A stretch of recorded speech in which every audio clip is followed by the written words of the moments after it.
Untuk kali ini, kita akan belajar tentang bentuk akar. Apa itu bentuk akar? Di sini ada definisi dari bentuk akar.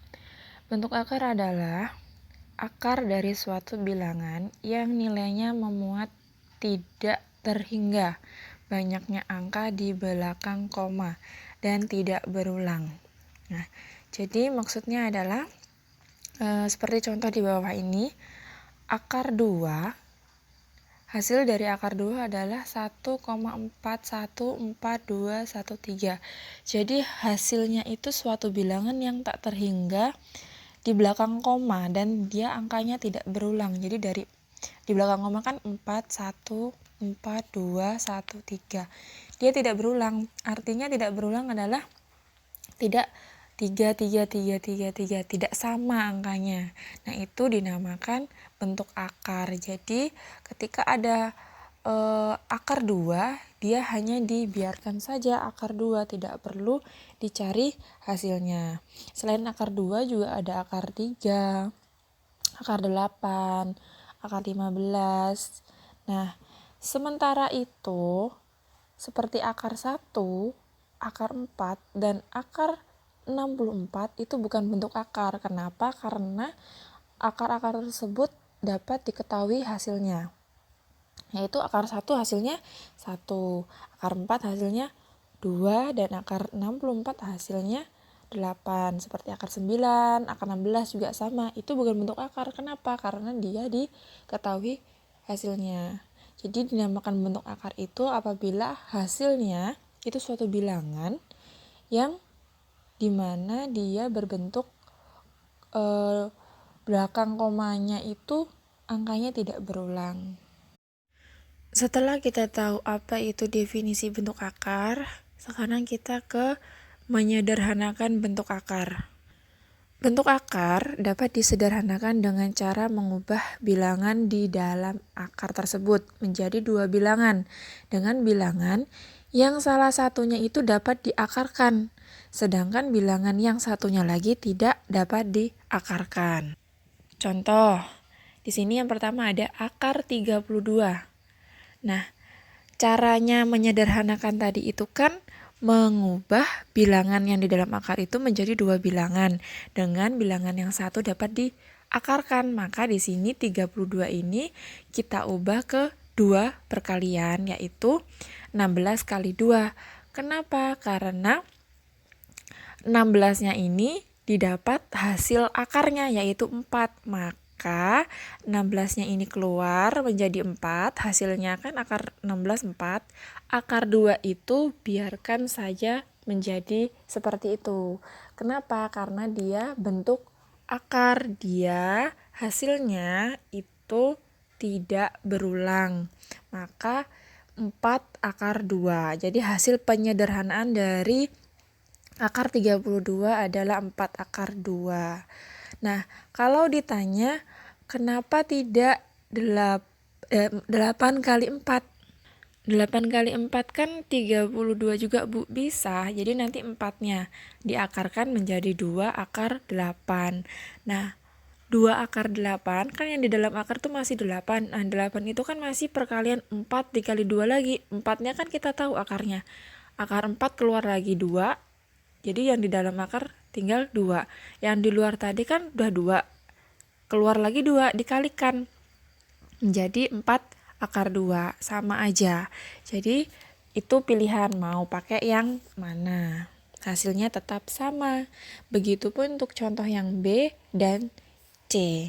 Nah, untuk yang D itu ada hubungannya dengan yang materi sebelumnya kita pangkat bilangan pecahan. Jadi akar pangkat 3 dari 81 kita ubah ke dua bilangan perkalian dulu dalam akar untuk memudahkan. Kenapa? Kalau seumpamanya 81 itu langsung kita buat 81 pangkat 1/3 itu tidak bisa. Jadi kita harus sederhanakan dulu, kita pecah dulu. Menjadi seperti itu, menjadi 27 kali 3. Pangkatnya berarti akarnya kita rubah ke dalam bentuk pangkat pecahan menjadi pangkat 1/3. Kemudian ingat sifat-sifat eksponen, sifat-sifat perpangkatan. Apabila ada perkalian di dalamnya, yang di luarnya itu mempunyai pangkat, berarti pangkatnya itu milik semuanya. Maka menjadi 27 pangkat 1/3. Nah, 27 pangkat 1/3 itu dapat dicari. Nah, 27 itu kan 3/3.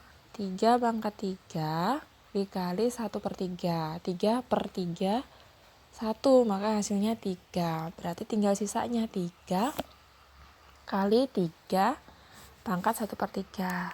3 pangkat 1/3 nya kita rubah ke dalam bentuk akar lagi. Maka di sini menjadi 3 akar pangkat 3 dari 3. Seperti itu. Setelah kita belajar menyederhanakan bentuk akar, sekarang kita belajar mengoperasikan bentuk akar.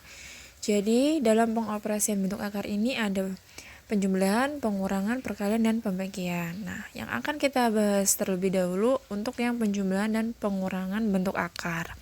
Bisa dilihat di sini ada bentuk umumnya, di mana ada A akar C plus B akar C sama dengan, itu menjadi A plus B akar C. Jadi A dan B-nya bisa kita jumlahkan dengan syarat akar C, artinya sama-sama akar C, yaitu bilangan yang ada di dalam akar itu sama. Begitupun untuk yang pengurangan juga sama.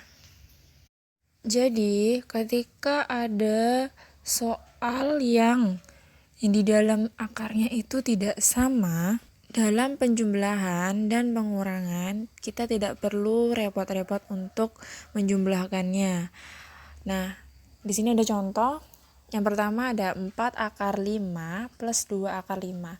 Bisa dilihat di situ dalam akarnya itu sama angkanya, yaitu 5. Maka untuk soal yang ini bisa kita jumlahkan. 4 ditambah 2 yaitu 6. Jadi yang di dalam akar itu tidak perlu kita jumlahkan.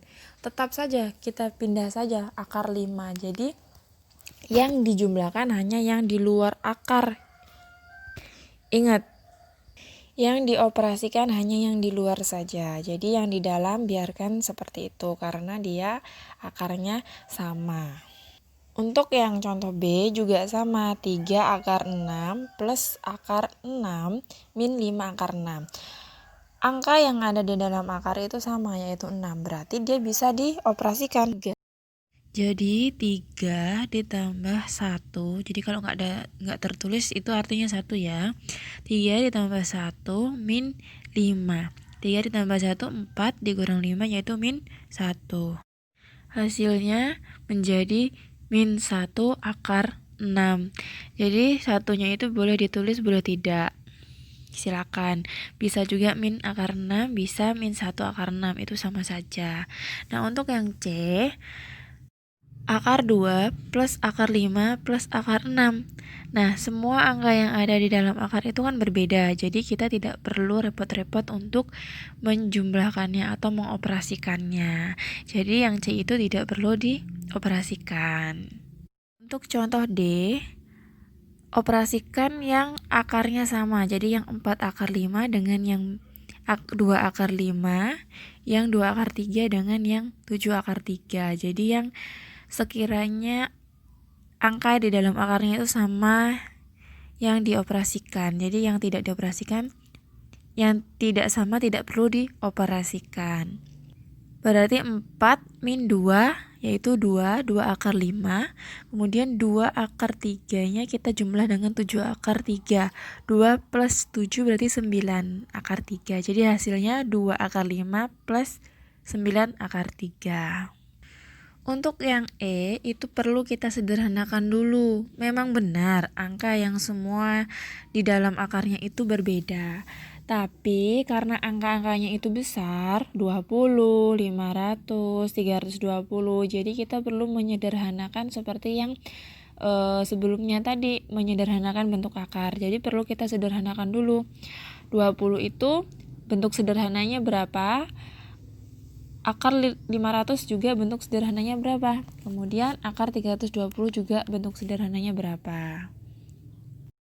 Nah, akar 20 itu kan 4 kali 5. Berarti akar 4-nya 2, berarti 2 akar 5. Min 500 itu kan 100 kali 5. 100-nya akarnya kan hasilnya 10, berarti 10 akar 5. Plus 320 itu kan 64 kali 5, berarti 64 itu kan akarnya hasilnya 8. Maka menjadi bentuk sederhananya 2 akar 5 min 10 akar 5 plus 8 akar 5. Nah, angka yang ada di dalam akar sudah sama, berarti tinggal kita kurang dan jumlahkan. 2 dikurang 10 itu min 8. Min 8 plus 8. Punya utang 8 dibayar 8, yaitu 0. Berarti hasilnya 0. Nah, untuk contoh yang F itu sama dengan yang E. Jadi harus disederhanakan terlebih dahulu baru bisa dioperasikan. Selamat mencoba. Nah, di sini ada asal kemampuan. Silakan kalian coba kerjakan.